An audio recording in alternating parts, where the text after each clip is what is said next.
കഴിഞ്ഞ വീഡിയോയിൽ നമ്മൾ സോണിക് ബൂം വരെയാണ് പഠിച്ചത്. സോണിക് ബൂം എന്ന് പറഞ്ഞാൽ എന്തായിരുന്നു? ശബ്ദത്തേക്കാൾ വേഗത്തിലോ ശബ്ദവേഗത്തിലോ സഞ്ചരിക്കുന്ന വസ്തുവിൽ ആഘാത തരംഗം മൂലം ഉണ്ടാകുന്ന ശക്തിയേറിയ ഉയർന്ന ശബ്ദമാണ് സോണിക് ബൂം. ചാട്ടവാർ വായുവിൽ ചുഴറ്റിയാൽ ഉണ്ടാകുന്ന പൊട്ടൽ ശബ്ദം എന്തിനുദാഹരണമാണ്? സോണിക് ബൂമിന് ഉദാഹരണമാണ്. അടുത്തതായി നമ്മൾ പഠിക്കാൻ അതിൻ്റെ ബാക്കിയായിട്ടുള്ളത് ശ്രവണ സഹായി. കേൾവിക്കുറവുള്ളവർക്ക് കേൾവി അനുഭവം ഉണ്ടാകാൻ സഹായിക്കുന്ന ഒരു ഇലക്ട്രോണിക് ഉപകരണമാണ് ശ്രവണ സഹായി. അതായത് കേൾവിക്കുറവുള്ളവർക്കൊക്കെ കേൾവി എന്ന അനുഭവം ഉണ്ടാക്കാൻ സഹായിക്കുന്ന ഒരു ഇലക്ട്രോണിക് ഉപകരണമാണ് ശ്രവണ സഹായി. മൈക്രോഫോൺ, ആംപ്ലിഫയർ, ലൗഡ് സ്പീക്കർ മുതലായവ ശ്രവണ സഹായികളുടെ പ്രധാന ഭാഗങ്ങളാണ്. എന്തൊക്കെയാണ് ശ്രവണ സഹായിയുടെ പ്രധാന ഭാഗങ്ങൾ? മൈക്രോഫോൺ, അതുപോലെ ആംപ്ലിഫയർ, ലൗഡ് സ്പീക്കർ എന്നിവയൊക്കെ ഒരു ശ്രവണ സഹായിയുടെ പ്രധാന ഭാഗങ്ങളാണ്. ശബ്ദോർജ്ജത്തെ വൈദ്യുത സിഗ്നലുകളാക്കി മാറ്റുന്ന ശ്രവണ സഹായിയിലെ ഭാഗമാണ് ഏത്? മൈക്രോഫോൺ. മൈക്രോഫോണിൻ്റെ ധർമ്മം എന്തുവാ? ശബ്ദോർജ്ജത്തെ വൈദ്യുത സിഗ്നലുകളാക്കി മാറ്റുന്നു. ശബ്ദോർജ്ജത്തെ വൈദ്യുത സിഗ്നലുകളാക്കി മാറ്റുന്നത് മൈക്രോഫോണാണ്. വൈദ്യുത സിഗ്നലുകളെ ശക്തിപ്പെടുത്തുന്ന ശ്രവണ സഹായിയിലെ ഭാഗമാണ് ആംപ്ലിഫയർ. വൈദ്യുത സിഗ്നലുകളെ ശക്തിപ്പെടുത്തുന്നു. എന്ത്? ആംപ്ലിഫയർ. അന്നേരം ഒരു ശ്രവണ സഹായിയിൽ 3 ഭാഗങ്ങളാണുള്ളത്: മൈക്രോഫോൺ, ആംപ്ലിഫയർ, ലൗഡ് സ്പീക്കർ. ഇനി ശബ്ദോർജ്ജത്തെ വൈദ്യുത സിഗ്നലുകളാക്കി മാറ്റുന്നത് മൈക്രോഫോണാണ്. ഈ വൈദ്യുത സിഗ്നലുകളെ ശക്തിപ്പെടുത്തുന്നത് ഏതൊരു ഭാഗമാണെന്ന് ചോദിച്ചത് ആംപ്ലിഫയർ ആണ്. ശക്തി കൂടിയ വൈദ്യുത സിഗ്നലുകളെ ഉച്ചത കൂടിയ ശബ്ദമാക്കി മാറ്റി കർണപടത്തിലെത്തിക്കുന്ന ശ്രവണ സഹായിയിലെ ഭാഗമാണ് ലൗഡ് സ്പീക്കർ. ഇങ്ങനെ ശക്തി കൂടി വരുന്ന വൈദ്യുത സിഗ്നലുകളെ എന്തു ചെയ്യും? ഉച്ചത കൂടിയ ശബ്ദങ്ങളാക്കി മാറ്റും. എന്നിട്ട് എവിടെ എത്തിക്കും? കർണപടത്തിലെത്തിക്കും. ആരാണ്? Loud speaker. അന്നേരം ഒരു ശ്രവണ സഹായിയിലെ 3 ഭാഗങ്ങളാണ് മൈക്രോഫോൺ, ആംപ്ലിഫയർ, ലൗഡ് സ്പീക്കർ. ആദ്യം മൈക്രോഫോൺ എന്ന് പറഞ്ഞാൽ ശബ്ദോർജ്ജം, കേൾക്കുന്ന ശബ്ദത്തിനെ വൈദ്യുത സിഗ്നലുകളാക്കി മാറ്റും. ഈ വൈദ്യുത സിഗ്നലുകളെ ശക്തിപ്പെടുത്തുന്നത് ആരാന്ന് വെച്ചാൽ ആംപ്ലിഫയർ ആണ്. ഈ ശക്തി കൂടിയ വൈദ്യുത സിഗ്നലുകളെ ഉച്ചത കൂടിയ ശബ്ദമാക്കി മാറ്റിയിട്ട് കേൾവി കർണപടത്തിൽ എത്തിക്കും. അതാണ് ലൗഡ് സ്പീക്കറിൻ്റെ ധർമ്മം. ശ്രവണ സഹായിക്ക് പ്രവർത്തിക്കാൻ ആവശ്യമായ വൈദ്യുതി നൽകാൻ ഒരു ബാറ്ററി കൂടി ഈ സംവിധാനത്തിൽ ഉണ്ടാകും. എന്തുണ്ടാകും? വൈദ്യുതി നൽകാൻ വേണ്ടി ഒരു ബാറ്ററി. ഈ യന്ത്രം പ്രവർത്തിക്കണമെങ്കിൽ വൈദ്യുതി വേണം. അതിന് എന്ത് വേണം? ഒരു ബാറ്ററി കൂടെ ഈ സംവിധാനത്തിൽ ഉണ്ടായിരിക്കും. അതുപോലെ തന്നെ നമുക്ക് ഓരോ സൗണ്ട് കേൾക്കുമ്പോൾ നമുക്ക് 20 ഹെർട്സ് മുതൽ 20,000 ഹെർട്സ് വരെയാണ് മനുഷ്യൻ്റെ ശ്രവണ പരിധി എന്ന് പറയുന്നത്. അല്ലെങ്കിൽ 20 ഹെർട്സ് മുതൽ 20 കിലോ ഹെർട്സ് വരെ എന്ന് പറയാം. അല്ലെങ്കിൽ എന്താണ് പറയുന്നത്? മനുഷ്യൻ്റെ ശ്രവണ പരിധി എന്ന് പറഞ്ഞാൽ 20 ഹെർട്സ് മുതൽ 20,000 ഹെർട്സ് വരെ, അല്ലെങ്കിൽ 20 ഹെർട്സ് ടു 20 കിലോ ഹെർട്സ്. ഇതൊന്ന് ശ്രദ്ധിച്ചാൽ മതി. 20 കിലോ ഹെർട്സ്. അടുത്തത് 120 കൂടുതൽ 120 ഡെസിമലിൽ കൂടുതൽ ശബ്ദം ആയാൽ ചെവിക്ക് എന്തുണ്ടാവും? വേദനയുണ്ടാവും. ചെവിക്ക് വേദന ഉണ്ടാകുന്നത് എപ്പോഴാണ്? 120 കൂടുതലായ ചെവിക്ക് വേദനയുണ്ടാകും. ഈ ജെറ്റ് എഞ്ചിനൊക്കെ 100 മീറ്റർ അകലെ വരുമ്പോൾ സൗണ്ട് എത്ര ആയിരിക്കും? 110, 140, ഏകദേശം ഉച്ചത 110, 140 ഡെസിമലായിരിക്കും. വാഹനത്തിരക്കേറിയ ഒരു റോട്ടിൽ 80 to 90 ഡെസിമലായിരിക്കും. കാറ് 60 to 80 ഡെസിമലാണ്. സാധാരണ സംഭാഷണം 40 മുതൽ 60 വരെയാണ്. ഇലകൾ മർമ്മരം കൊള്ളുന്ന ആ സൗണ്ട് എത്ര ഡെസിമലായിരിക്കും? അത് 10 ഡെസിമലായിരിക്കും. അതായത് ചെവിക്ക് വേദന ഉണ്ടാക്കുന്നു 120, 120 മുകളിൽ. ജെറ്റ് എഞ്ചിനൊക്കെ ആകുമ്പോൾ 110, 140. വാഹനത്തിരക്കേറിയ റോഡ് 80, 90. വാഹനത്തിരക്കേറിയ റോഡ് 80, 90. ഒരു കാറാണെങ്കിൽ 60 to 80 ഡെസിമൽ. സാധാരണ നമ്മൾ ഈ സംഭാഷണങ്ങൾ 40 മുതൽ 60 വരെയാണ്. 60 ഡെസിമൽ വരെയാണ്. ഡെസിബൽ വരെയാണ്. ഇലകളുടെ മർമ്മരം 10 ഡെസിബൽ. ഓർത്ത് വെച്ചേക്കണം, ഡെസിബലാണ്. ഡെസിബൽ. അടുത്തത് മനുഷ്യൻ്റെ ശ്രവണ പരിധി 20 ഹെർട്സ് മുതൽ 20,000 ഹെർട്സ് വരെ, അല്ലെങ്കിലോ 20 ഹെർട്സ് മുതൽ 20 കിലോ ഹെർട്സ് വരെ. ശബ്ദ തരംഗങ്ങൾ കണികകളുടെ കമ്പനം മൂലം മാധ്യമത്തിൻ്റെ ഒരു ഭാഗത്തുണ്ടാകുന്ന വിക്ഷോഭം മറ്റു ഭാഗങ്ങളിലേക്ക് വ്യാപിക്കുന്നു. എന്ന് പറഞ്ഞാൽ ഒരു ഭാഗത്തുണ്ടാകുന്ന വിക്ഷോഭം മറ്റു ഭാഗങ്ങളിലേക്ക് വ്യാപിക്കുന്നു. അതാണ് എന്ത്? തരംഗ ചലനം. അല്ലെങ്കിൽ നമ്മൾ പഠിച്ചിട്ടുണ്ട്, ഇത് വേവ് മോഷൻ എന്നാണ് പഠിച്ചിരിക്കുന്നത്. അതിൻ്റെ മലയാളം വേർഡാണ് തരംഗ ചലനം. കണികകളുടെ കമ്പനം മൂലം മാധ്യമത്തിൻ്റെ ഒരു ഭാഗത്തുണ്ടാകുന്ന വിക്ഷോഭം മറ്റു ഭാഗങ്ങളിലേക്ക് വ്യാപിക്കുന്നതാണ് തരംഗ ചലനം. മാധ്യമത്തിൻ്റെ ഒരു ഭാഗത്ത് നൽകുന്ന ഊർജം മറ്റൊരു ഭാഗത്തേക്ക് എത്തിക്കുന്നതിനുള്ള മാർഗമാണെന്ത്? തരംഗചലനം. ഇങ്ങനെ ചെയ്യുന്നതിലൂടെ എന്തുവാണ്? ഊർജം കൊണ്ടുപോവാണ്. ഒരറ്റത്ത് നിന്ന് മറ്റൊരറ്റത്തേക്ക് ഊർജം കൊണ്ടുപോവുകയാണ്. ഈ ഒരു ഭാഗത്ത് ഒരു കണികകളുടെ കമ്പനം മൂലം മാധ്യമത്തിൻ്റെ ഒരു ഭാഗത്തും ഉണ്ടാകുന്ന വിക്ഷോഭം മറ്റു ഭാഗങ്ങളിലേക്ക് പോകുന്നു. അതുപോലെ ഇവിടെ ഉണ്ടാകുന്ന ഊർജ്ജം എന്തു ചെയ്യും? മറ്റു ഭാഗങ്ങളിലേക്ക് കൊണ്ടുപോവുകയാണ് ഇതിലൂടെ തരംഗചലനത്തിലൂടെ സാധ്യമാക്കുന്നത്. തരംഗചലനത്തിൽ മാധ്യമത്തിലെ ഒരു കണികയ്ക്ക് ലഭിക്കുന്ന ഊർജം തൊട്ടടുത്തതിലേക്ക് കൈമാറിക്കൊണ്ട് എല്ലായിടത്തും വ്യാപിക്കും.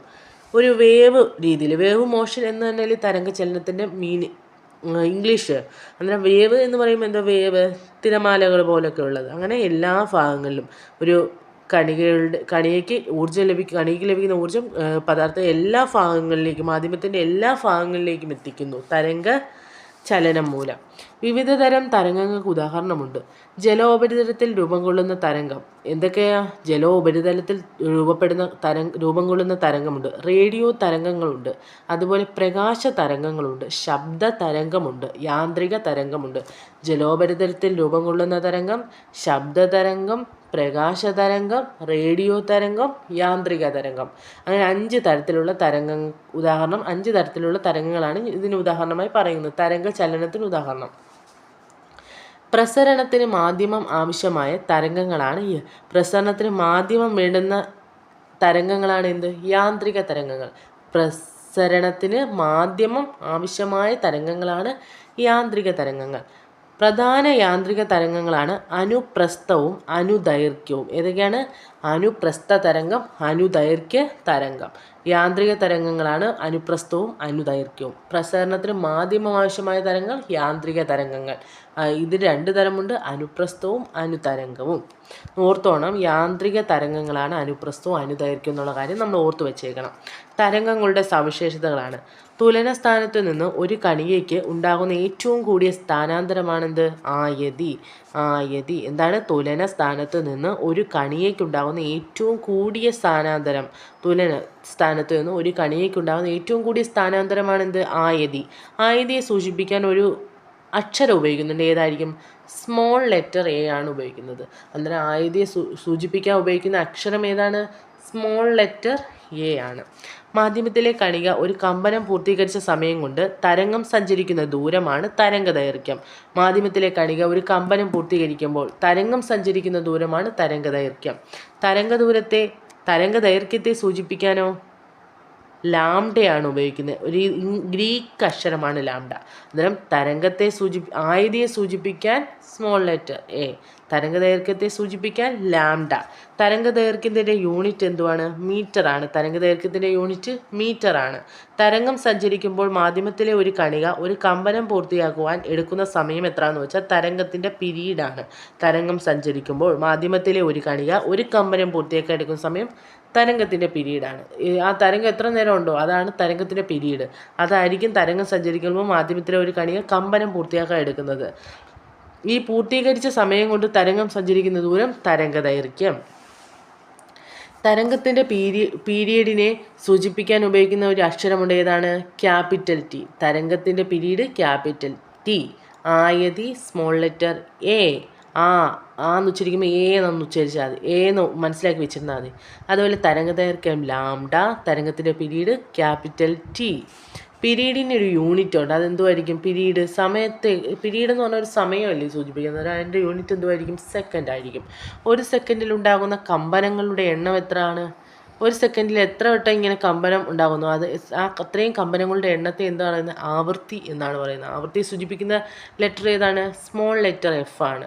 അന്നേരം ഒരു സെക്കൻഡിൽ ഉണ്ടാകുന്ന കമ്പനങ്ങളുടെ എണ്ണം ആവൃത്തി. ഒരു സെക്കൻഡിൽ ഉണ്ടാകുന്ന കമ്പനങ്ങളുടെ എണ്ണം ആവൃത്തി. ആവൃത്തിയും പീരീഡും പരസ്പരം ബന്ധപ്പെടുത്തിയാൽ ലഭിക്കുന്ന സമവാക്യമുണ്ട്. ആവൃത്തിക്ക് എഫ് ആണ്. F=, പീരീഡ് എന്തുവാ? ടി ആണ്. ടൈം എന്ന് ഓർത്താൽ മതി. പീരീഡ് എന്ന് പറയുമ്പോൾ ടൈമിനെയാണ് ഉദ്ദേശിക്കുന്നത്. ടി അതിൻ്റെ യൂണിറ്റും സെക്കൻഡ് തന്നെയാണ്. അന്നേരം F=1/t എന്നെടുക്കാം. അന്നേരം എന്താണ്? ആവൃത്തിയും പീരീഡും പരസ്പരം ബന്ധപ്പെടുത്തിയാൽ ലഭിക്കുന്ന സമവാക്യം ഏതാണ്? F=1/t. ആവൃത്തിയുടെ യൂണിറ്റ് അറിയാവുന്നതാണ്, നേരത്തെ പറഞ്ഞതാണ്, ഹെഡ്സ്. ഒരു സെക്കൻഡ് കൊണ്ട് തരംഗം സഞ്ചരിക്കുന്ന ദൂരം തരംഗവേഗം. ഒരു സെക്കൻഡ് കൊണ്ട് തരംഗം സഞ്ചരിക്കുന്ന ദൂരമാണ് തരംഗവേഗം. അന്നേരം തരംഗ ദൈർഘ്യം എന്ന് പറഞ്ഞാൽ എന്തുവാ? മാധ്യമത്തിലെ കണിക ഒരു കമ്പനം പൂർത്തിയാക്കുന്ന സമയം കൊണ്ട് തരംഗം സഞ്ചരിക്കുന്ന ദൂരം തരംഗദൈർഘ്യം. ആവൃത്തിയും പിരീഡും പരസ്പരം ബന്ധപ്പെടുത്തിയാൽ F = 1/t. ഒരു സെക്കൻഡ് കൊണ്ട് തരംഗം സഞ്ചരിക്കുന്ന ദൂരം തരംഗവേഗം. എന്നാൽ ഒരു കമ്പനം പൂർത്തിയാക്കുന്നത് വരെ തരംഗം സഞ്ചരിക്കുന്ന ദൂരം തരംഗദൈർഘ്യം. തരംഗവേഗം കണക്കാക്കാൻ ഒരു ഇക്വേഷൻ ഉണ്ട്. എന്തുമായിരിക്കും അത്? V = F lambda.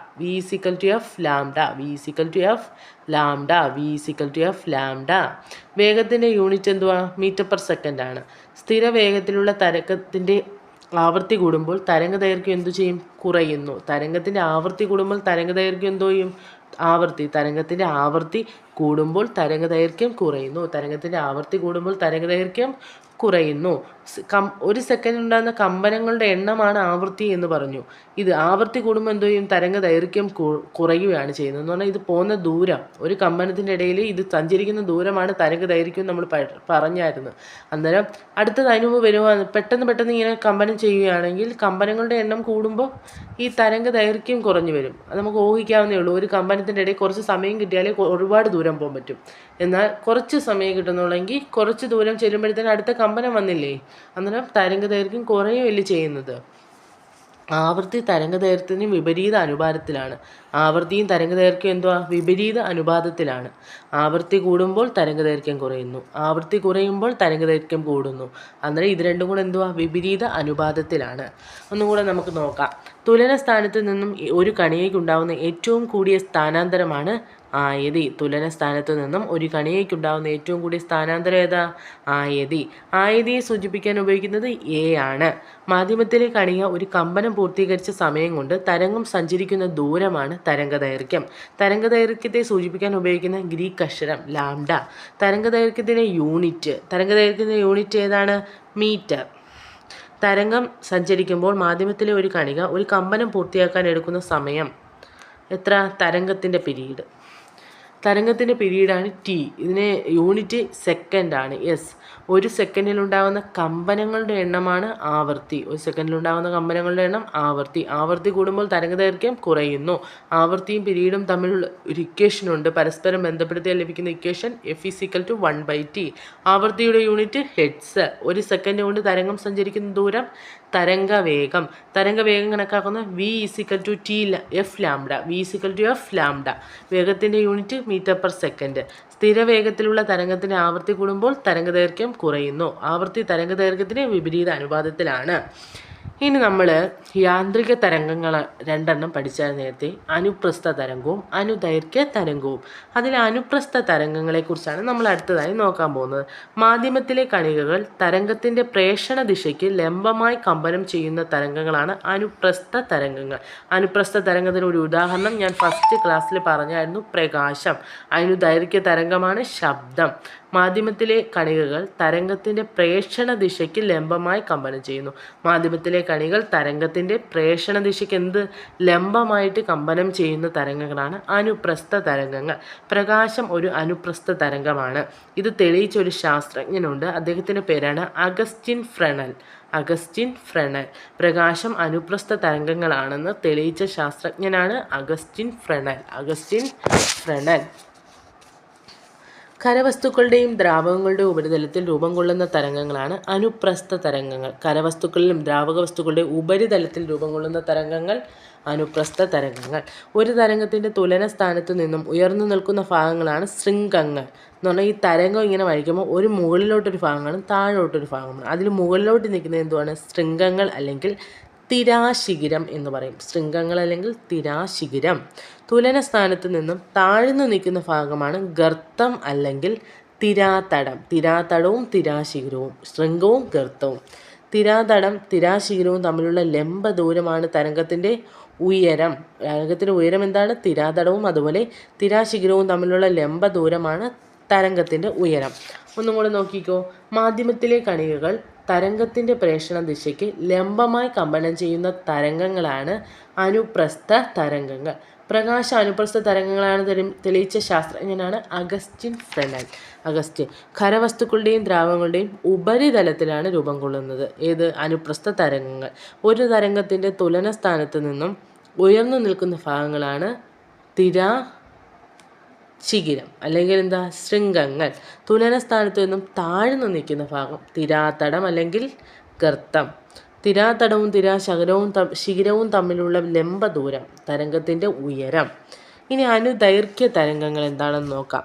മാധ്യമത്തിലെ കണികകൾ തരംഗത്തിൻ്റെ സഞ്ചാര ദിശയ്ക്ക് സമാന്തരമായി കമ്പനം ചെയ്യുന്ന തരംഗങ്ങളാണ് അനുദൈർഘ്യ തരംഗങ്ങൾ. മറ്റേത് ലംബമായിട്ട് മാധ്യമത്തിലെ കണികകൾ തരംഗത്തിൻ്റെ സഞ്ചാര ദിശയ്ക്ക് ലംബമായാണെങ്കിൽ അനുപ്രസ്ഥവും സമാന്തരമായാണെങ്കിൽ അനുദൈർഘ്യവുമാണ്. ഇവ മാധ്യമത്തിൽ ഉച്ചമർദ്ദ മേഖലകളും നീചമർദ്ദ മേഖലകളും രൂപപ്പെടുത്തി സഞ്ചരിക്കുന്നു. എന്തൊക്കെയാണ്? ഉച്ചമർദ്ദ മേഖലകളുണ്ട്, അതുപോലെ നീചമർദ്ദ മേഖലകളും രൂപപ്പെടുത്തി സഞ്ചരിക്കുന്നതാണ് ശബ്ദതരംഗം. ഇനി സീസ്മിക് തരംഗങ്ങളുണ്ട്. അതെന്താണെന്ന് നോക്കാം. ഭൂകമ്പം, അതുപോലെ വൻ സ്ഫോടനങ്ങൾ, അഗ്നിപർവ്വത സ്ഫോടനം എന്നിവയുടെ ഫലമായി ഭൂപാളികളിലൂടെ സഞ്ചരിക്കുന്ന തരംഗമാണ് സീസ്മിക് തരംഗം. ഭൂകമ്പം, വൻ സ്ഫോടനങ്ങൾ, അഗ്നിപർവ്വത സ്ഫോടനം എന്നിവയുടെ ഫലമായി ഭൂപാളികളിലൂടെ സഞ്ചരിക്കുന്ന തരംഗം ഏതാണ്? സീസ്മിക് തരംഗം. സീസ്മിക് തരംഗം. ഭൂകമ്പം, വൻ സ്ഫോടനങ്ങൾ, അഗ്നിപർവ്വത സ്ഫോടനം എന്നിവയുടെ ഫലമായി ഭൂപാളികളിലൂടെ സഞ്ചരിക്കുന്ന തരംഗമാണ് സീസ്മിക് തരംഗം. ഭൂകമ്പത്തിൻ്റെ പ്രഭവ കേന്ദ്രത്തിൽ നിന്നും പുറപ്പെടുന്ന തരംഗങ്ങളാണ് സീസ്മിക് തരംഗങ്ങൾ. സീസ്മിക് തരംഗങ്ങളെക്കുറിച്ചൊരു പഠനമുണ്ട്. സീസ്മോളജി. സീസ്മിക് തരംഗങ്ങളെക്കുറിച്ചുള്ള പഠനം സീസ്മോളജി. ഭൂകമ്പങ്ങളെക്കുറിച്ചുള്ള പഠനം എന്തുവാ അന്നേരം? സീസ്മോളജിസ്റ്റ്. അന്നേരം ഭൂകമ്പങ്ങളെക്കുറിച്ച് പഠനം നടത്തുന്നവരാണ് സീസ്മോളജിസ്റ്റ്. സീസ്മിക് തരംഗങ്ങളെക്കുറിച്ച് പഠനം നടത്തുന്നത് സീസ്മോളജി. ഭൂകമ്പങ്ങളെക്കുറിച്ച് പഠനം നടത്തുന്നത് സീസ്മോളജിസ്റ്റ്. ഭൂകമ്പങ്ങളുടെ തീവ്രത നിർണ്ണയിക്കുന്നത് റിക്ടർ സ്കെയിലിലാണ്. ഭൂകമ്പ തീവ്രത നിർണ്ണയിക്കുന്നത് എന്തിനാണ്? റിക്ടർ സ്കെയിലിലാണ്. 3 തരം സീസ്മിക് തരംഗങ്ങളുണ്ട്. പ്രാഥമിക തരംഗങ്ങൾ, അതായത് പ്രൈമറി വേവ്സ് അഥവാ പി തരംഗങ്ങൾ, ദ്വിതീയ തരംഗങ്ങൾ, സെക്കൻഡറി വേവ്സ് അഥവാ എസ് തരംഗങ്ങൾ, ഉപരിതല തരംഗങ്ങൾ. അങ്ങനെ 3: പ്രാഥമിക തരംഗങ്ങൾ, ദ്വിതീയ തരംഗങ്ങൾ, ഉപരിതല തരംഗങ്ങൾ. പ്രാഥമിക തരംഗങ്ങൾ, ദ്വിതീയ തരംഗങ്ങൾ, ഉപരിതല തരംഗങ്ങൾ. അങ്ങനെ 3 തരം സീസ്മിക് തരംഗങ്ങളാണുള്ളത്. ഏതൊക്കെയാണ്? പ്രാഥമിക തരംഗങ്ങൾ, ദ്വിതീയ തരംഗങ്ങൾ, ഉപരിതല തരംഗങ്ങൾ. ഏറ്റവും വേഗമേറിയ തരംഗം ഏതായിരിക്കും അന്നേരം? ഇതിൽ പ്രാഥമിക തരംഗമാണ് ഏറ്റവും വേഗമേറിയത്. ഒരു ഭൂകമ്പമാപിനിയിൽ പ്രാഥമിക തരംഗവും ദ്വിതീയ തരംഗവും എത്തുന്നതിലുള്ള സമയവ്യത്യാസം ഉപയോഗിച്ച് ഭൂകമ്പത്തിൻ്റെ പ്രഭവ കേന്ദ്രത്തിലേക്കുള്ള ദൂരം ഏകദേശം നിർണ്ണയിക്കാവുന്നതാണ്. ഭൂകമ്പത്തിൻ്റെ അളവ് നിർണ്ണയിക്കുന്നത് എന്തുവാ? സീസ്മോഗ്രാഫിലെ ആയതിയുടെ അളവിനെ അടിസ്ഥാനമാക്കിയാണ് എന്ത് നിർണ്ണയിക്കുന്നത്? ഭൂകമ്പത്തിൻ്റെ അളവ് നിർണ്ണയിക്കുന്നത്. ആയതി എന്തായിരുന്നു? തുലന സ്ഥാനത്ത് നിന്ന് ഒരു കണികയ്ക്കുണ്ടാവുന്ന ഏറ്റവും കൂടിയ സ്ഥാനാന്തരമാണ്. ഏറ്റവും കൂടിയ സ്ഥാനാന്തരം, അതാണ് ആയതി. സീസ്മോഗ്രാഫിയുടെ ആയതിയുടെ അളവിനെ അടിസ്ഥാനമാക്കി എന്ത് നിർണ്ണയിക്കുന്നു? ഭൂകമ്പത്തിൻ്റെ അളവ് ആയതിയുടെ അടിസ്ഥാനത്തിലാണ് നിർണ്ണയിക്കുന്നത്. ഭൂകമ്പം മൂലം ഉണ്ടാകുന്ന 2 തരത്തിലുള്ള ഉപരിതല തരംഗങ്ങളാണെന്ത്? റാംലെ തരംഗങ്ങളും ലവ് തരംഗങ്ങളും. റാംലെ കേൾക്കുമ്പോൾ നല്ല രസമുണ്ടല്ലേ? റാംലെ തരംഗങ്ങളും ലവ് തരംഗങ്ങളും. ഭൂകമ്പം മൂലമുണ്ടാകുന്ന നാശനഷ്ടങ്ങൾക്ക് പ്രധാന കാരണം എന്തുവാണ്? ഉപരിതല തരംഗങ്ങളാണ്. അന്നേരം ആദ്യം വരുന്നത് ഏതാണ്? ഏറ്റവും വേഗമേറിയത് ഏതാണ്? പ്രാഥമിക തരംഗങ്ങളാണ്. ഈ പ്രാഥമിക തരംഗവും ദ്വിതീയ തരംഗവും എത്തുന്ന ഭൂകമ്പത്തിൻ്റെ പ്രഭവ കേന്ദ്രത്തിലേക്കുള്ള ദൂരം ഏകദേശം നിർണ്ണയിക്കുന്നത് ഇത് വെച്ചാണ്, എത്തുന്നതിലുള്ള സമയ വ്യത്യാസം വെച്ച്. ഇനി ഭൂകമ്പത്തിൻ്റെ അളവ് നിർണ്ണയിക്കുന്നത് ആയതി. സീസ്മോഗ്രാഫിലെ ആയതിയുടെ അളവിനെ നോക്കിയാണ്. ഭൂകമ്പം മൂലമുണ്ടാകുന്ന 2 തരത്തിലുള്ള ഉപരിതല തരംഗങ്ങളുണ്ട്, റാംലെയും ലവും. റാംലെ തരംഗങ്ങളും ലവ് തരംഗങ്ങളും. ഭൂകമ്പം മൂലമുണ്ടാകുന്ന നാശനഷ്ടങ്ങൾക്ക് പ്രധാന കാരണം എന്തുവാണ്? ഉപരിതല തരംഗങ്ങളാണ്. നാശനഷ്ടങ്ങൾ ഉണ്ടാകാൻ കാരണം ഉപരിതല തരംഗങ്ങളാണ്. അന്നേരം ഈ സീസ്മിക് തരംഗം നമുക്ക് ഒന്നും കൂടെ റിപ്പീറ്റ് ചെയ്ത് നോക്കാം. ഭൂകമ്പം, വൻ സ്ഫോടനങ്ങൾ, അതുപോലെ അഗ്നിപർവ്വത സ്ഫോടനം എന്നിവയുടെ ഫലമായി ഭൂപാളികളിലൂടെ സഞ്ചരിക്കുന്ന തരംഗമാണ് സീസ്മിക് തരംഗങ്ങൾ. ഭൂകമ്പത്തിൻ്റെ പ്രഭവ കേന്ദ്രത്തിൽ നിന്ന് പുറപ്പെടുന്ന തരംഗങ്ങൾ ഏതാ? പ്രഭവ കേന്ദ്രത്തിൽ നിന്നും സീസ്മിക് തരംഗങ്ങളാണ്. സീസ്മിക് തരംഗങ്ങളെക്കുറിച്ചുള്ള പഠനം സീസ്മോളജി. ഭൂകമ്പങ്ങളെക്കുറിച്ചുള്ള പഠനം നടത്തുന്നവരാണ് സീസ്മോളജിസ്റ്റ്. ഭൂകമ്പങ്ങളുടെ തീവ്രത നിർണ്ണയിക്കുന്നത് റിക്ടർ സ്കെയിലിൽ നോക്കി. 3 തരം സീസ്മിക് തരംഗങ്ങളുണ്ട്: പ്രാഥമിക തരംഗങ്ങൾ, ദ്വിതീയ തരംഗങ്ങൾ, ഉപരിതല തരംഗങ്ങൾ. ഏറ്റവും വേഗമേറിയ തരംഗങ്ങൾ പ്രാഥമിക തരംഗങ്ങൾ. ഒരു ഭൂകമ്പമാപിനിയിൽ പ്രധാനമായും പ്രാഥമിക തരംഗവും ദ്വിതീയ തരംഗവും എത്തുന്നതിലുള്ള സമയ വ്യത്യാസമനുസരിച്ചാണ് ഭൂകമ്പത്തിൻ്റെ പ്രഭവ കേന്ദ്രത്തിലുള്ള ദൂരം നിർണ്ണയിക്കുന്നത്. ഇത് ഏകദേശം ദൂരം നിർണ്ണയിക്കുക ചെയ്യുന്നത്. ഭൂകമ്പത്തിൻ്റെ അളവ് നിർണ്ണയിക്കുന്നത് സീസ്മോഗ്രാഫിലെ ആയതിയുടെ അളവിനെ അടിസ്ഥാനമാക്കിയാണ്. ഭൂകമ്പം മൂലമുണ്ടാകുന്ന 2 തരത്തിലുള്ള ഉപരിതല തരംഗങ്ങളുണ്ട്: റാംലെ തരംഗങ്ങളും ലവ് തരംഗങ്ങളും. ഭൂകമ്പം മൂലമുണ്ടാകുന്ന നാശനഷ്ടങ്ങൾക്ക് പ്രധാന കാരണം ഏത് തരംഗമാണ്? ഉപരിതല തരംഗമാണ് ഇതിന് പ്രധാന കാരണം. അടുത്തത് ഇൻഫ്രാസോണിക് അല്ലെങ്കിൽ അൾട്രാസോണിക് തരംഗങ്ങൾ. നമ്മൾ കുട്ടിനാളെ തൊട്ട് കേൾക്കുന്നതാണ് ഇൻഫ്രാസോണിക്കും അൾട്രാസോണിക്കും. 20 ഹെർട്സിൽ കുറവ് ആവർത്തിയുള്ള ശബ്ദ തരംഗം. 20 ഹെർട്സിൽ കുറവാണെങ്കിൽ എന്താണ്? ഇൻഫ്രാസോണിക് ആണ്. ആന, തിമിംഗലം, ജിറാഫ് എന്നിവ പുറപ്പെടുവിക്കുന്ന ശബ്ദങ്ങൾ ഏതാണ്? ഇൻഫ്രാസോണിക് ആണ്. ആന, തിമിംഗലം, ജിറാഫ് എന്നിവ പുറപ്പെടുവിക്കുന്നു ഇൻഫ്രാസോണിക്. 20 ഹെർട്സിൽ കുറവാണ്. ശക്തമായ ഭൂമികുലുക്കത്തിന് തൊട്ട് മുൻപായി ഉണ്ടാകും ഇൻഫ്രാസോണിക് തരംഗങ്ങൾ ഉണ്ടാകും. ശക്തമായ ഭൂമികുലുക്കത്തിന് തൊട്ട് മുൻപായി ഉണ്ടാകുന്ന ശബ്ദ തരംഗങ്ങളാണ് ഇൻഫ്രാസോണിക്. ഭൂകമ്പം, അഗ്നിപർവ്വത സ്ഫോടനം എന്നിവ ഉണ്ടാകുമ്പോൾ പുറപ്പെടുവിക്കുന്ന ശബ്ദ തരംഗങ്ങളാണ് ഏത്? ഭൂകമ്പവും അഗ്നിപർവ്വത സ്ഫോടനവും അതുപോലെ ഭൂമികുലുക്കത്തിന് മുമ്പും ഒക്കെ ഉണ്ടാകുന്ന ഏതാണ്? ഇൻഫ്രാസോണിക് ആണ്. 20 ഹെർട്സിൽ കുറവാണ്. ആന, ജിറാഫ്, തിമിംഗലം ഇതൊക്കെ ഉണ്ടാകുന്ന ശബ്ദം ഇൻഫ്രാസോണിക് ആണ്. അതുപോലെ ശക്തമായ ഭൂമികുലുക്കം, അഗ്നിപർവ്വത സ്ഫോടനം, ഭൂകമ്പം എന്നിവയ്ക്ക് മുൻപ് ഉണ്ടാകുന്ന ശബ്ദ തരംഗങ്ങളാണ് ഇൻഫ്രാസോണിക്. ഇനി ഭൂകമ്പത്തിൻ്റെ അളവ് നിർണ്ണയിക്കുന്നതിന് സീസ്മോഗ്രാഫിലെ എന്തിനെ അടിസ്ഥാനമാക്കിയാണെന്ന് നേരത്തെ പറഞ്ഞു? ആയതിയുടെ അളവ് അടിസ്ഥാനമാക്കിയാണ്. 20,000 ഹെർട്സിൽ കൂടുതൽ ആവർത്തിയുള്ള ശബ്ദ തരംഗമാണ് ഏത്? അൾട്രാസോണിക്. അന്നേരം മനുഷ്യന് കേൾക്കാൻ പറ്റുന്നത് 20 ഹെർട്സ് മുതൽ 20,000 ഹെർട്സ് വരെ. അതിൻ്റെ അപ്പുറത്തോട്ടും ഇപ്പുറത്തോട്ടും ഉള്ളത് എന്തുവാ? താഴോട്ടുള്ളത് ഇൻഫ്രാസോണിക്, മേലോട്ടുള്ളത് അൾട്രാസോണിക്. ഫോട്ടോഗ്രാഫിയിലെ ഫിലിം നിർമ്മിക്കാനും അതുപോലെ ആന്തരിക അവയവങ്ങളുടെ സ്കാനിങ്ങിനൊക്കെ ഉപയോഗിക്കുന്ന ഏതാണ്? അൾട്രാസോണിക് ആണ്. ഫോട്ടോഗ്രാഫി, ഫിലിം നിർമ്മിക്കാനും ആന്തരിക അവയവങ്ങളുടെ സ്കാനിങ്ങിനും അൾട്രാസോണിക്. മൂത്രാശയക്കല്ല് പൊടിച്ച് നീക്കം ചെയ്യുന്നതിന് അൾട്രാസോണിക് തരംഗങ്ങൾ ഉപയോഗിക്കുന്നു. മൂത്രാശയക്കല്ല് പൊടിച്ച് നീക്കം ചെയ്യുന്നതിന് എന്തുപയോഗിക്കുന്നു? അൾട്രാസോണിക് തരംഗങ്ങൾ ഉപയോഗിക്കുന്നു. രോഗനിർണയത്തിനും ചികിത്സയ്ക്കും ഉപയോഗിക്കുന്നു. അൾട്രാസോണിക് കൊണ്ട് നമുക്ക് എപ്പോഴും പ്രയോജനങ്ങളാണ് കൂടുതലായിട്ട്. ഫോട്ടോഗ്രാഫി, ഫിലിം, ആന്തരിക അവയവങ്ങളുടെ സ്കാനിങ്, മൂത്രാശയക്കല്ല് പൊടിച്ചു നീക്കാൻ, രോഗനിർണയത്തിനും ചികിത്സയ്ക്കും ഉപയോഗിക്കുന്നു. സർപ്പിളാകൃതിയുള്ള കുഴലുകൾ, നിയതമായ ആകൃതിയില്ലാത്ത യന്ത്രഭാഗങ്ങൾ, ഇലക്ട്രോണിക് ഘടകങ്ങൾ തുടങ്ങിയവ വൃത്തിയാക്കുന്നതിന് ഉപയോഗിക്കുന്ന തരംഗങ്ങളാണ് അൾട്രാസോണിക്. എന്ന് പറഞ്ഞാൽ നമുക്ക് പെട്ടെന്ന് വൃത്തിയാക്കാൻ പറ്റാത്ത ഒരു ഷേപ്പൊക്കെ ഉള്ള സാധനങ്ങളൊക്കെ വൃത്തിയാക്കാൻ ഉപയോഗിക്കുന്ന തരംഗങ്ങളാണ് അൾട്രാസോണിക്. വലിയ ലോഹഭാഗങ്ങൾക്കുള്ളിലെ പൊട്ടലുകളും വിള്ളലുകളും കണ്ടെത്താൻ ഉപയോഗിക്കുന്ന തരംഗം ഏതാണ്? അൾട്രാസോണിക് ആണ്. വൃക്കയിലെ ചെറിയ കല്ലുകൾ പൊടിച്ചു കളയാൻ ഉപയോഗിക്കുന്നത് ഏതാണ്?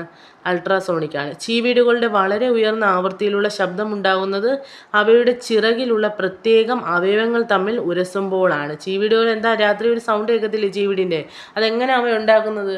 അവയുടെ ചിറകുകളിൽ ഒരു പ്രത്യേക അവയവങ്ങളുണ്ട്. ആ അവയവങ്ങൾ തമ്മിൽ ഉരസുമ്പോഴാണ് ആ സൗണ്ട് ഉണ്ടാകുന്നത്. അൾട്രാസോണിക് തരംഗങ്ങൾ ഉപയോഗിച്ച് ഹൃദയത്തിൻ്റെ ചിത്രമെടുക്കുന്ന പ്രക്രിയയാണ് എക്കോകാർഡിയോഗ്രാഫി. എന്തുപയോഗിച്ചാൽ അൾട്രാസോണിക് തരംഗങ്ങൾ ഉപയോഗിച്ച് നമ്മുടെ ഹൃദയത്തിൻ്റെ ചിത്രമെടുക്കും. അതാണ് എക്കോകാർഡിയോഗ്രാഫി. അൾട്രാസോണിക് തരംഗങ്ങൾ ഉപയോഗിച്ച് വൃക്ക, കരൾ, പിത്തസഞ്ചി, ഗർഭാശയം തുടങ്ങിയ ആന്തരിക അവയവങ്ങളുടെ ചിത്രമെടുക്കാനും അവയിലെ തകരാറുകൾ കണ്ടെത്താനും ഉപയോഗിക്കുന്ന മാർഗമാണ് അൾട്രാസോണോഗ്രാഫി. എന്താണ് അൾട്രാസോണോഗ്രാഫി? എന്തിൻ്റെയൊക്കെയാ? വൃക്ക, കരൾ, പിത്തസഞ്ചി, ഗർഭപാത്രം തുടങ്ങിയവയുടെ. ഹൃദയമാണെങ്കിൽ എക്കോകാർഡിയോഗ്രാഫി. വൃക്ക, കരൾ, പിത്തസഞ്ചി, ഗർഭപാത്രം എന്നിവയാണെങ്കിൽ അൾട്രാസോണോഗ്രാഫി.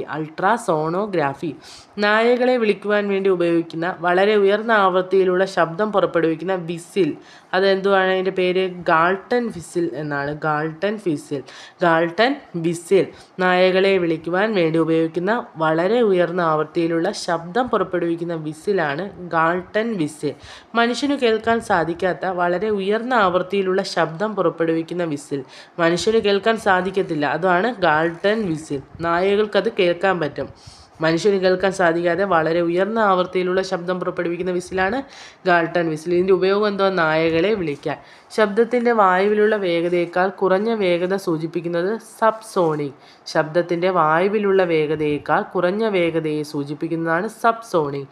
ശബ്ദത്തിൻ്റെ വായുവിലുള്ള വേഗതയേക്കാൾ കൂടിയ വേഗതയാണെങ്കിൽ സൂപ്പർസോണിക്. അന്നേരം വായുവിന് വെച്ച് നോക്കുമ്പോൾ വായുവിലൂടെയുള്ള വേഗതയേക്കാൾ കുറവാണെങ്കിൽ അത് സബ് സോണിക്കും, അതിൽ കൂടുതലാണെങ്കിൽ അത് സൂപ്പർ സോണിക്കും. ശബ്ദത്തിൻ്റെ വായുവിലുള്ള വേഗതയേക്കാൾ 5 ഇരട്ടി കൂടിയ വേഗതയെ സൂചിപ്പിക്കുന്നത് ഹൈപ്പർ സോണിക്. 5 ഇരട്ടി, ഇത് 5 ഇരട്ടി കൂടുതലായ വേഗത ആണെങ്കിൽ അതിനെ ഹൈപ്പർ സോണിക് എന്നാണ് സൂചിപ്പിക്കുന്നത്. ഗാൾട്ടൻ വിസിൽ പുറപ്പെടുവിക്കുന്ന ശബ്ദത്തിൻ്റെ ആവൃത്തി എത്ര ആയിരിക്കും? 30,000 ഹെർട്സ് ആണ്. 20 മുതൽ 20,000 ഹെർട്സ് വരെയാണ് മനുഷ്യൻ്റെ ശ്രവണ പരിധി. അന്നേരം 30,000 ഹെർട്സ് ആകുമ്പോൾ നമുക്ക് കേൾക്കാൻ പറ്റത്തില്ല. അതുകൊണ്ടാണ് മനുഷ്യന് കേൾക്കാൻ സാധിക്കാത്ത വളരെ ഉയർന്ന ആവൃത്തിയിലുള്ള ശബ്ദം പുറപ്പെടുവിക്കുന്ന വിസിൽ ഏതാണെന്ന് ചോദിച്ചാൽ ഗാൾട്ടൻ വിസിൽ വരുന്നത്. ഗാൾട്ടൻ വിസിൽ പുറപ്പെടുവിക്കുന്ന ശബ്ദത്തിൻ്റെ ആവൃത്തി 30,000 ഹെർട്സ്. ഗാൾട്ടൻ വിസിലിൽ ഉപയോഗപ്പെടുത്തിയിരിക്കുന്ന ശബ്ദ തരംഗം ഏതാ? അൾട്രാസോണിക്കാണ്. ഗാൾട്ടൻ വിസിലെ ശബ്ദ തരംഗം ഏതാണ്? അൾട്രാസോണിക്കാണ്. ഇനി നമുക്ക് ശബ്ദവും അതിൻ്റെ തീവ്രതയും നോക്കാം. കഷ്ടിച്ച് നമുക്ക് കേൾക്കാൻ കഴിയുന്ന ശബ്ദം ഏതായിരിക്കും? 0 to 10 dB ആയിരിക്കും. dB എന്ന് പറഞ്ഞാൽ എന്തുവാ? ഡെസിബൽ. 0 to 10 ഡെസിബൽ എന്ന് പറയുമ്പോൾ കഷ്ടിച്ച് നമുക്ക് കേൾക്കാം. ശ്വസനം എന്താ? നമ്മൾ ശ്വസിക്കുന്നത് ആ സൗണ്ട് 10 ഡെസിമലാണ്. 10 ഡെസിമൽ, 10 ഡെസിമലാണ്. ക്ലോക്കിൻ്റെ സൂചിയുടെ ശബ്ദം നമ്മൾ വീട്ടിൽ ഭയങ്കര നിശബ്ദയാണെങ്കിൽ അത് പെട്ടെന്ന് കേൾക്കാൻ പറ്റും. 20 to 30 ക്ലോക്കിലെ സൂചിയുടെ ശബ്ദം, 20 to 30 ഡെസിബൽ. മനുഷ്യൻ്റെ ശബ്ദവും 60 to 65 ആണ്. സാധാരണ സംസാരിക്കുന്നത് 40 to 60, മനുഷ്യൻ്റെ ശബ്ദം 60 to 65 decimal. Telephone bell 70 decimal, 70 decibel. Motor cycle 70 to 80 decibel. Television alarm clock 75 decibel. Motor horn 80 decibel. Vacuum ക്ലീനറും മോട്ടോർ ഹോണും 80 ഡെസിബൽ. ശബ്ദ മലിനീകരണം എന്ന് പറഞ്ഞാൽ 90 ഡെസിബലിന് മുകളിലാണെങ്കിൽ അത് ശബ്ദ മലിനീകരണമാണ്. ഇടിമുഴക്കം 100 മുതൽ 110 ഡെസിബലാണ് ഇടിമുഴക്കം. സിംഹഗർജനം 110 മുതൽ 120 വരെയാണ് സിംഹം ഗർജിക്കുന്നത്. 110 to 120. ഇടിമുഴക്കം പോലും 100 to 110. ശബ്ദ മലിനീകരണം 90 ഹെർട്സിന് മുകളിൽ. Vacuum cleaner 80. Motor horn 80. Television alarm clock 75 decibel. Motor cycle 70. Telephone bell 70. ക്ലോക്കിൽ മനുഷ്യൻ്റെ ശബ്ദം 60 to 65. ക്ലോക്കിലെ സൂചി 20 to 30. ക്ലോക്കിലെ സൂചി 20 to 30. ശ്വസനം 10. കഷ്ടിച്ച് കേൾക്കാൻ കഴിയുന്നത് 0 to 10. വിമാനം 120. ജെറ്റ് വിമാനം 120 to 140. Jet 120 to 140. വെടിവെക്കുമ്പോഴുള്ള തോക്കിൻ്റെ ശബ്ദവും 120. ചെവിക്ക് ഉണ്ടാക്കുന്ന ശബ്ദം ഏതായിരിക്കും? 120 ഡെസിമലിന് മുകളിൽ കേൾക്കുന്നതെല്ലാം ചെവിക്ക് എന്തുണ്ടാക്കും? തകരാറുണ്ടാക്കും. റോക്കറ്റ് 170 ആണ്. റോക്കറ്റ് 170 ഡെസിമലാണ്. ശബ്ദം 120 ഡെസിമലാണ്. ജെറ്റ് വിമാനം 120 മുതൽ 140. വെടിവെക്കുന്ന തോക്കിൻ്റെ ശബ്ദം എത്ര? 120 ഡെസിമലാണ്. തോക്കിൻ്റെ ശബ്ദം 120. ഇനി ശബ്ദവും ഉപകരണങ്ങളും നമുക്ക് നോക്കാം. ശബ്ദത്തിൻ്റെ ഗ്രാഫിക് ചിത്രീകരണത്തിന് ഉപയോഗിക്കുന്ന ഉപകരണം ഏതാണ്? ഓസിലോസ്കോപ്പാണ്. ഓസിലോസ്കോപ്പ്. ശബ്ദ പരീക്ഷണങ്ങൾക്ക് ഉപയോഗിക്കുന്നത് സോണോമീറ്റർ. ജലാന്തർഭാഗത്തെ ശബ്ദങ്ങൾ രേഖപ്പെടുത്തുവാൻ ഹൈഡ്രോഫോൺ. ജലാശയങ്ങളിൽ ആഴം അളക്കുവാൻ ഉപയോഗിക്കുന്നു എക്കോ സൗണ്ടറും അതുപോലെ ഫാത്തോമീറ്ററും. ജലാശയങ്ങളുടെ ആഴമളക്കാൻ എക്കോ സൗണ്ടറും ഫാത്തോമീറ്ററും. കേൾവി കുറവുള്ളപ്പോൾ ശബ്ദം വ്യക്തമായി കേൾക്കാൻ ഉപയോഗിക്കുന്ന ഉപകരണം ഓഡിയോഫോൺ. കേൾവി കുറവുള്ളപ്പോൾ ശബ്ദം വ്യക്തമായി കേൾക്കാൻ ഓഡിയോഫോൺ. പ്രകാശരശ്മികൾ ഉപയോഗിച്ച് ശബ്ദം സംപ്രേഷണം ചെയ്യുന്ന ഉപകരണം ഫോട്ടോഫോൺ. പ്രകാശം വരുന്നത് ഫോട്ടോ എടുക്കുമ്പോൾ ഇല്ലേ, അന്നേരം ഫോട്ടോഫോൺ. പ്രകാശരശ്മികൾ ഉപയോഗിച്ച് ശബ്ദം സംപ്രേഷണം ചെയ്യുന്നതാണ് ഫോട്ടോഫോൺ. റെക്കോർഡ് ചെയ്ത ശബ്ദം പുനഃസംപ്രേഷണം ചെയ്യാൻ ഉപയോഗിക്കുന്ന ഉപകരണം ഫോണോഗ്രാഫ്. എന്താണ്? ഫോണോഗ്രാഫ്. നമുക്ക് ഒന്നും കൂടെ നോക്കാം. ശബ്ദത്തിൻ്റെ ഗ്രാഫിക് ചിത്രീകരണം ഓസിലോസ്കോപ്പ്. ശബ്ദ പരീക്ഷണങ്ങൾക്ക് സോണോമീറ്റർ. ജലാന്തർഭാഗത്തെ ശബ്ദം ഹൈഡ്രോഫോൺ. ശബ്ദ പരീക്ഷണം സോണോമീറ്റർ. ജലാന്തർഭാഗത്തെ ശബ്ദം ഹൈഡ്രോഫോൺ. ജലാശയത്തിലെ ആഴമളക്കുവാൻ സോണോമീറ്ററും എക്കോ സൗണ്ടറും ഫാത്തോമീറ്ററും. ജലാശയത്തിൻ്റെ ആഴമളക്കാൻ എക്കോ സൗണ്ടറും ഫാത്തോമീറ്ററും. കേൾവി കുറവുള്ളപ്പോൾ ശബ്ദം വ്യക്തമായി കേൾക്കാൻ ഓഡിയോഫോൺ. പ്രകാശരശ്മികൾ ഉപയോഗിച്ച് ശബ്ദം സംപ്രേഷണം ചെയ്യാൻ ഫോട്ടോഫോൺ. അതുപോലെയാണ് റെക്കോർഡ് ചെയ്ത ശബ്ദം പുനഃസംപ്രേഷണം ഫോണോഗ്രാഫ്. ഒന്നും കൂടെ വേണോ? ശബ്ദത്തിൻ്റെ ഗ്രാഫിക് ചിത്രീകരണത്തിന് ഉപയോഗിക്കുന്നത് ഓസിലോസ്കോപ്പ്. ശബ്ദ പരീക്ഷണങ്ങൾക്ക് ഉപയോഗിക്കുന്നു സോണോമീറ്റർ. ജലാന്തർഭാഗത്തെ ശബ്ദങ്ങൾ രേഖപ്പെടുത്താൻ ഹൈഡ്രോഫോൺ. ജലാശയങ്ങളിൽ ആഴമളക്കാൻ എക്കോ സൗണ്ടറും അതുപോലെ ഫാത്തോമീറ്ററും. കേൾവി കുറവുള്ളവർക്ക് ശബ്ദം വ്യക്തമായിരിക്കാൻ ഓഡിയോഫോൺ. പ്രകാശരശ്മികൾ ഉപയോഗിച്ച് ശബ്ദം സംപ്രേഷണം ചെയ്യാൻ ഫോട്ടോഫോൺ. റെക്കോർഡ് ചെയ്ത ശബ്ദം പുനഃസംപ്രേഷണം ചെയ്യാൻ ഉപയോഗിക്കുന്നത് ഫോണോഗ്രാഫ്. ഇന്നിവിടെ വെച്ച് ഈ ക്ലാസ് നിർത്തുന്നു. അടുത്ത ക്ലാസ്സിൽ ഇതിൻ്റെ തുടർച്ചയായിട്ട് നമുക്ക് ബാക്കി പഠിക്കാം.